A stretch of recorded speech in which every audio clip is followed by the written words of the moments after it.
Welcome back, everyone, to America's Heroes Group. I am your host for this half an hour, Dr. Diandra Poe, more affectionately known as Dr. D. And I am the founder and CEO of Glass Soldier. We are a nonprofit dedicated to helping our service members who have experienced military sexual trauma and sexual violence, sexual harassment. So it is October. And my goal today was to talk about Domestic Violence Awareness Month.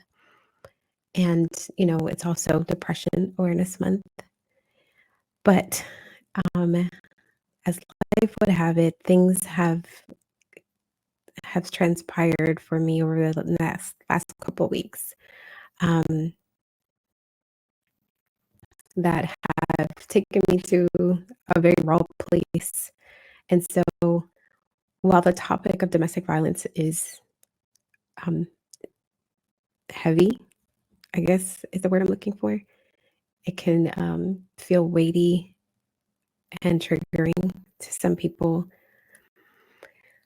I'm also dealing with grief and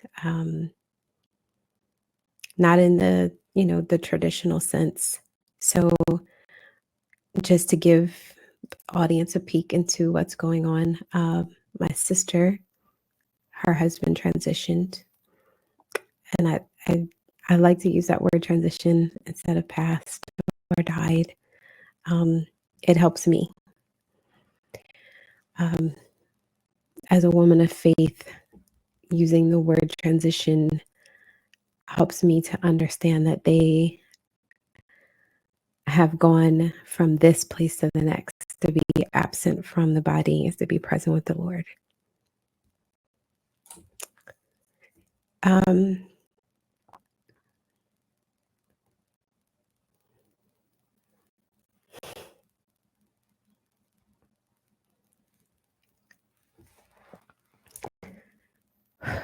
But other things came up when my sister's husband passed. Prior to, and I want to be sensitive because I don't know if my sister listens to my show. I'm pretty sure she doesn't. My sister is older than me by, I think, 18 years. There's a huge age gap. And she's not very technologically savvy. So, she has like a basic phone. She's very much old school. And I'm about to turn 47 here in about 30 days. So I say this to say that the closeness that I once, or that with my sister is one of, there's an age gap. So she was more like a motherly figure to me growing up than a sister. And it wasn't until I became an adult and a wife and a mother that that relationship shifted a little bit.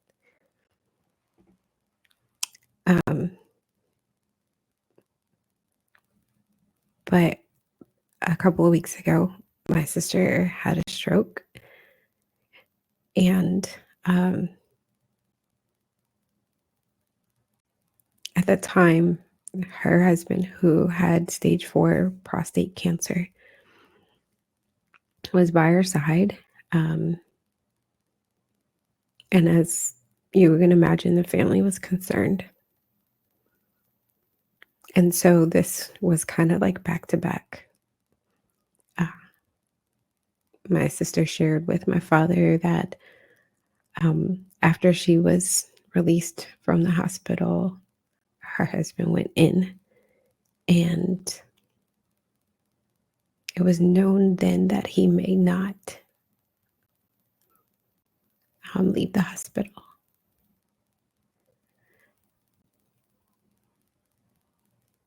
Not on his own. So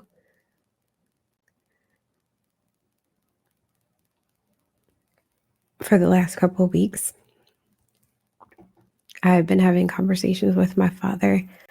Anyone who knows me, if you follow me on my social media, my father, who just turned 92 on September 30th, is my rock.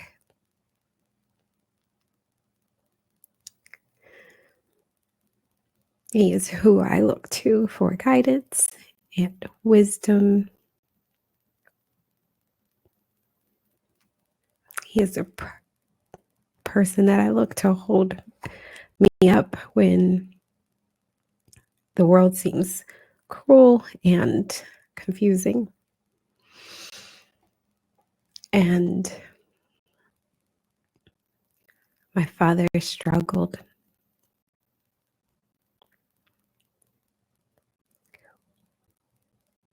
He struggling with grief.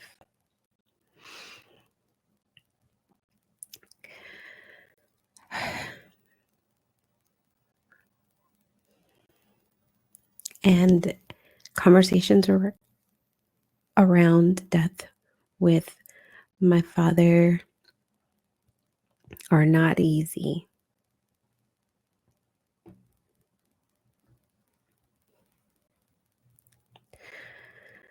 We're going to talk about grief. We're going to talk about grief. So, when my mother passed in November of 2021,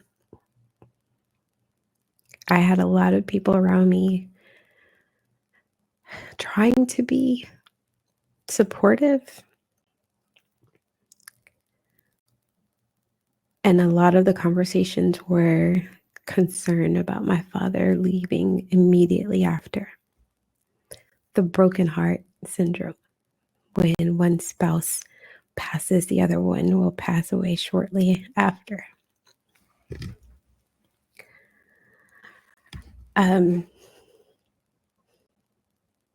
So I felt like I didn't have an opportunity to really grieve my mother because I was concerned that my father was on his way for months.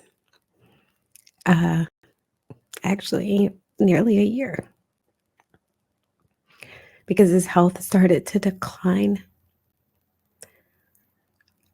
And I was in and out of the hospital with him. It seemed like every month there was something going on. And we started having those conversations of his legacy, who he is, what he's done in his life. 90, at the time, 90, 89 years old. That's a lot of life. So I started recording my father to capture as much wisdom as I could. And my history, my grandmother, whom I've never met and only have a photo, my grandfather, who I have no photo of. I can only imagine what he looks like as I see my father and remember my uncles. And I'm going somewhere with telling you about my father because he's the middle child of 12, born right after the Depression to a farmer. And every last one of my father's siblings have transitioned. My aunt being the last one about 5 years ago.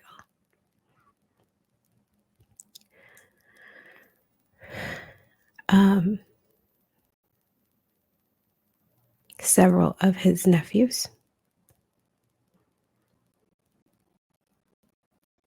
He's buried one child and his wife. my mom. So when my brother-in-law transitioned, it brought up a lot for my dad.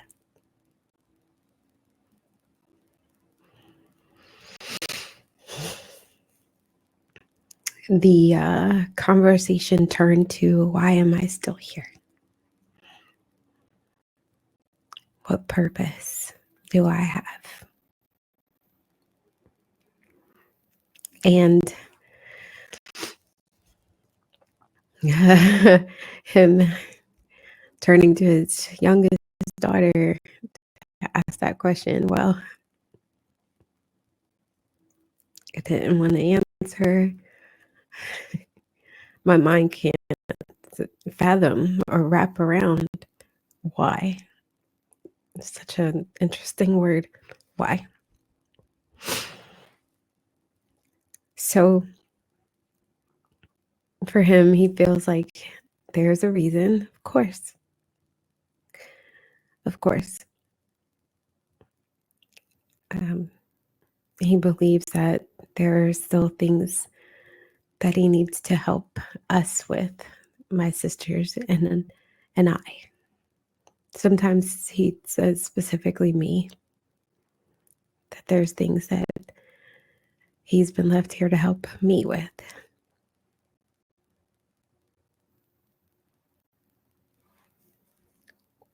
You can imagine from my standpoint that my mind immediately went to,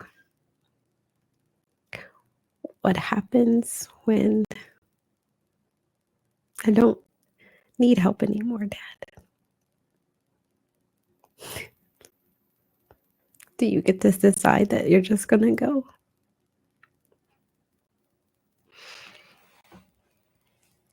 So I find myself asking my dad to do the most random things. Um, I had to ship a mattress back and I needed boxes. So I asked him to go get me boxes. By the way, my father still drives locally around our small little town, and he gets around pretty well. I don't want you guys to feel sorry for this 92-year-old. He is able-bodied for the most part. Um, he's kind of sharp, and he may not know that it's October 7th, but he know the seasons have changed, and he knows how to get where he's going and his everyday living. But either way, I asked him to get me some boxes, and then I asked him to help me pack up the mattress.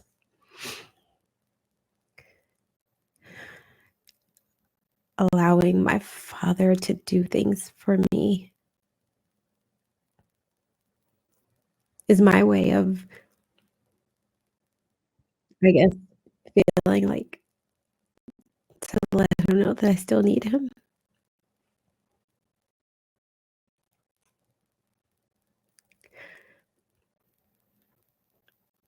So I find myself asking him to do small things that I know that I can do.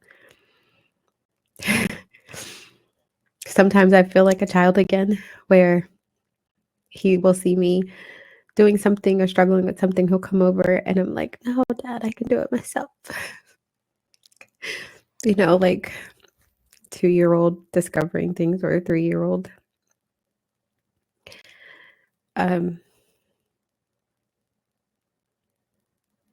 Just sitting down and taking photos with him, recording. Because no matter how many conversations I have with my father about grief and whatever days he has in front of him, I don't know that honestly I am going to be ready.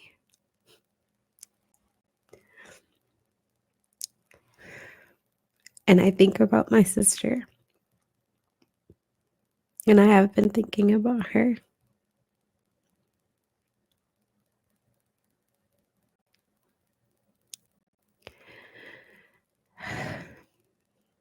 That even though we may know that it's coming, the heart wants what the heart wants, which is more time.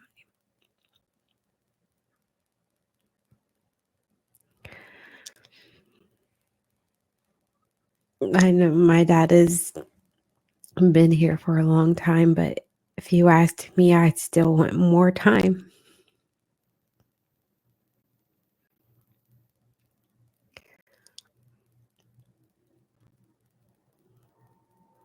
And in some ways, I feel like I selfishly did that with my mom.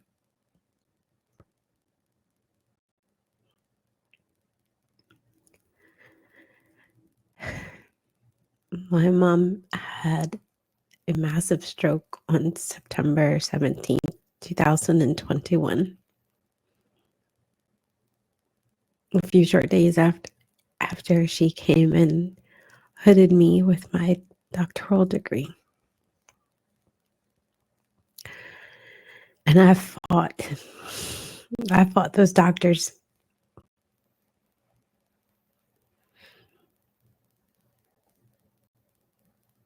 I never left my mom's side. I stayed with her from September until she transitioned November 24th. Because I wanted more time.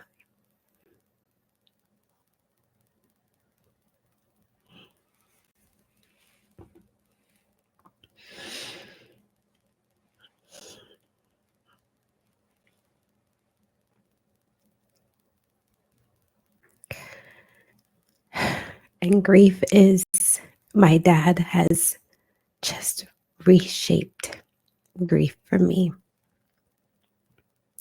What I thought I knew, having to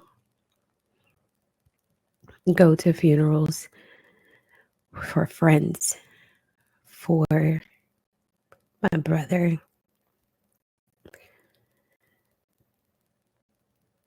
seeing my father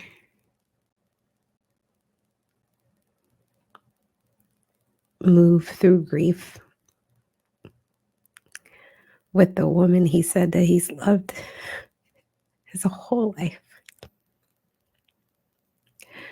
Their love story is, it's one for the books, and I'd love to tell it because one, it shows the sign of the times.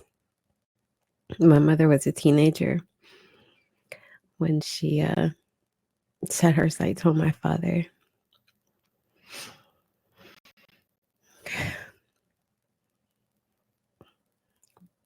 But to hear my father tell it, my mom chased him.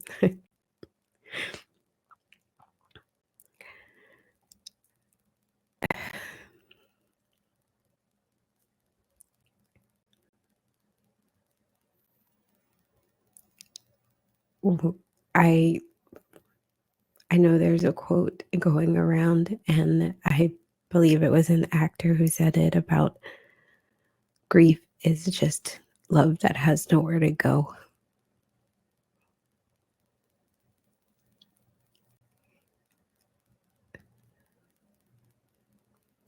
To love someone for 60 something years.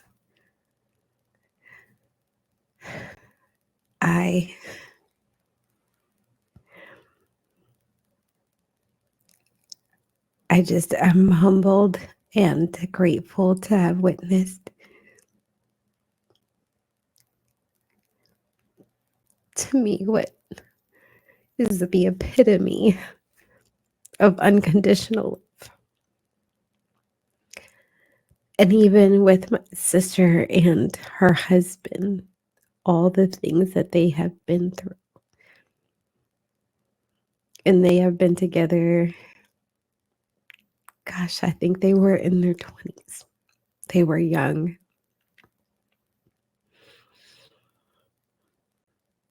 To stick by someone through such an incredible and painful thing, to witness to someone that you love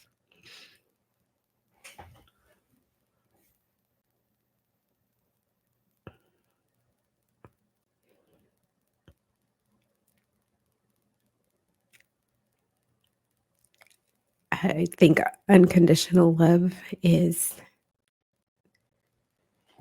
hard to define today.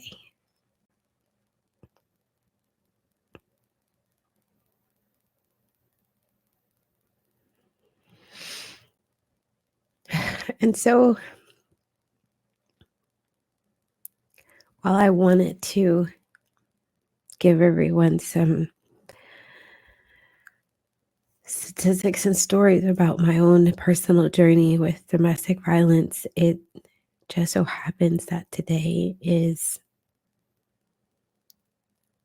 about something else.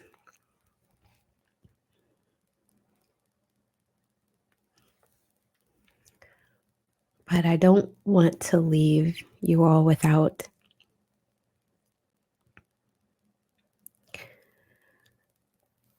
my hope of touching someone to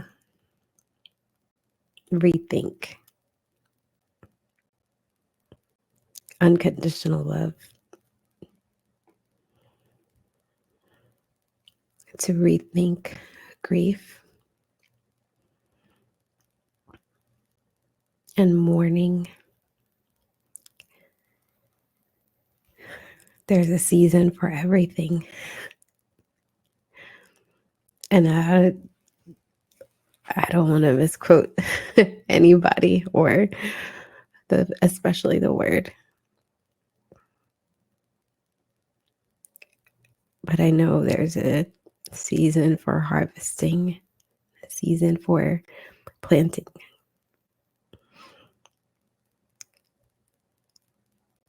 a season for mourning, a season for dancing.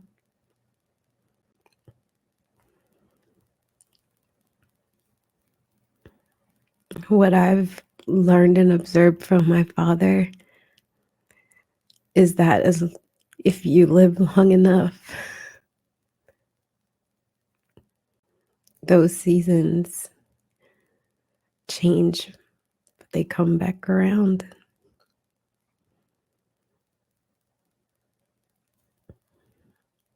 And grief comes in waves, and it ebbs and it flows like the ocean.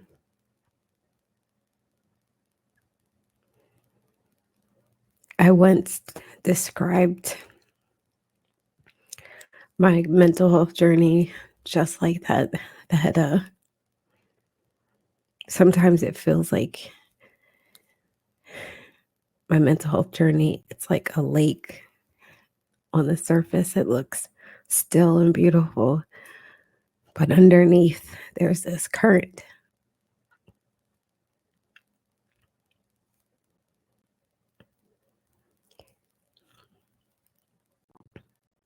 And sometimes it catches me.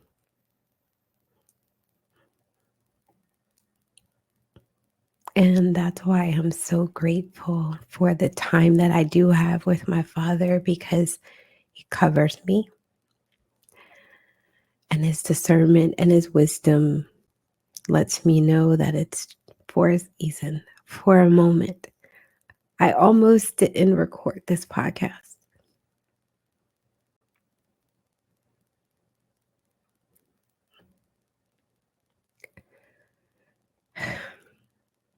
because I wanted my contribution to this platform to be one of resources and guidance. And I want people to tune in because they want to hear the stories that connect with the help that makes sense.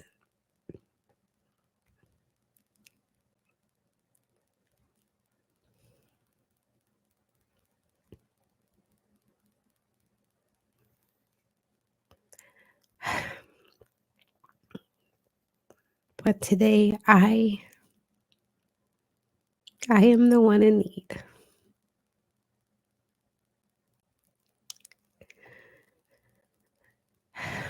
To connect to my source, I'm absolutely going to call my father again. And I love when I call him, he just yells, "Yes, D."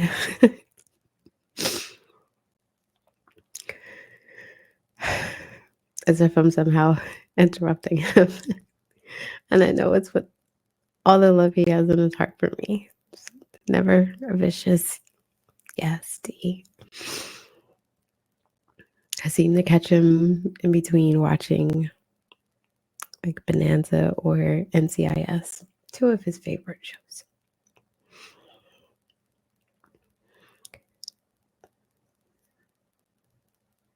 But I will say for those of you who are grieving or yet to grieve,